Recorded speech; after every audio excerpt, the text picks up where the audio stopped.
I stay up late to do homework on most days. I guess one can consider me a night owl, but really, I don't think I'm exactly like that. Working in the day just feels different from working late at night. It lacks the pressure, you know? Seeing the digital clock on the screen slowly count down to morning is enough incentive for any student to finish their task. Tonight is just like any other sleepless night. I sat at my desk writing the final waves of a caffeine high, surrounded by a few crumpled packets of granola bars. I've got a project due in a few hours, a conceptual poster for some movie prompt, and I was debating which color scheme to use for this small section of the piece when I feel a small twist in my abdomen. And then came the proverbial stomach growling. I look out the window facing my desk. No sunlight yet. Just the orange hues of the street lamps outside. My PC's clock flashes a bright 3:36 a.m. at me. I guess the granola bars I ate an hour ago weren't enough. Huh. So I get up, stretch my arms, legs, my back. God, do I hate myself for staying up this late. But it's not as if I'll ever stop. I get out of my room with my phone in my pocket and walk down the stairs, making sure not to make too much noise. My parents are just in the room next to mine, which also just so happens to be right by the stairs. Both of them are light sleepers, and I don't want another rant about how I'm ruining my health by staying up late. When I get to the landing downstairs, I quickly reach for the switches beside me.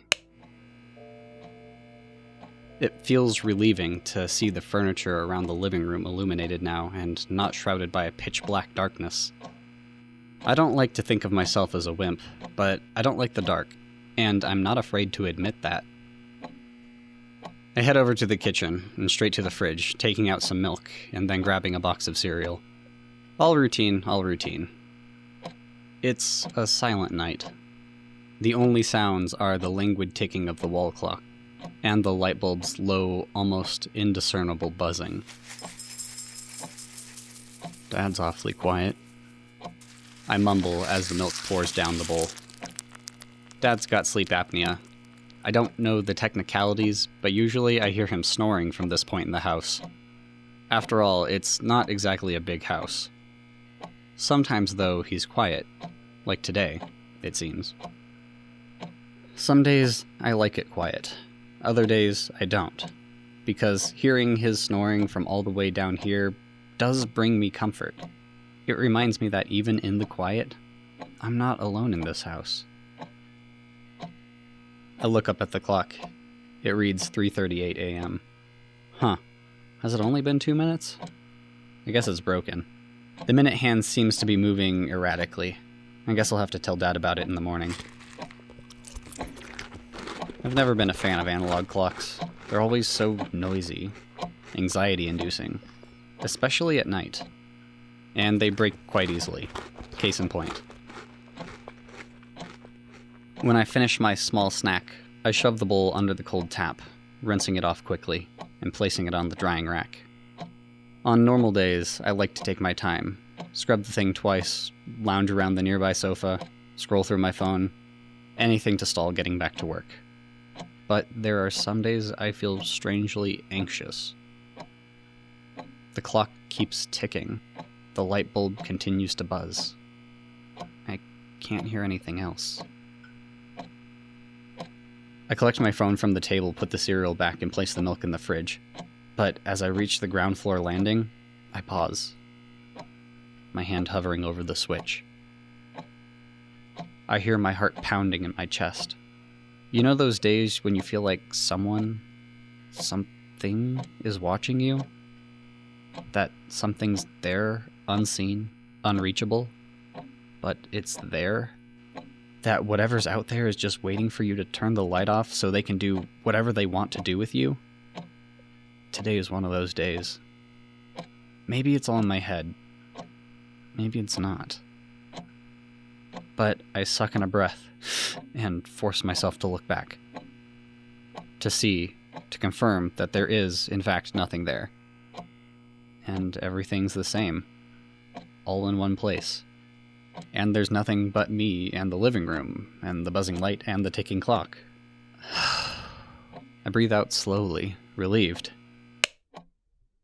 I click the lights off and walk up the stairs. The agenda on my phone at this moment is to watch the 2004 Tony performance of Defying Gravity for the umpteenth time. My nerves are still there, though, but show tunes have a comforting quality to them. It's just one of those nights. You know when you get the strongest and most random urge to just bolt up the stairs? Maybe a little dose of Wicked can bring some ounce of comfort. The song starts slow, of course. The notes come and Adina sings. I reach the 13th step. The music picks up suddenly. I hear footsteps closing in behind me. My mind goes blank then. All I knew was that, oh god, it's not one of those nights, and that I need to fucking run. I bolt up the 2 remaining steps, heart pounding in my chest, and I run to my room and slam the door.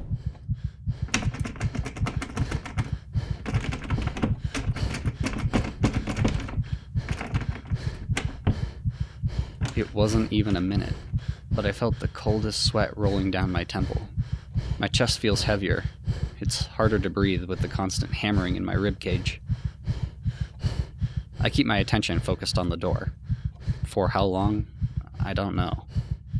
All I know is I never let go of that knob, no matter how hard my hand shook. I never took my hand off the door. I never moved away from it. It's quiet outside. Dad's not snoring from the next room. There are no cars passing by. The phone is turned off, sitting by my feet on the floor. I hear nothing.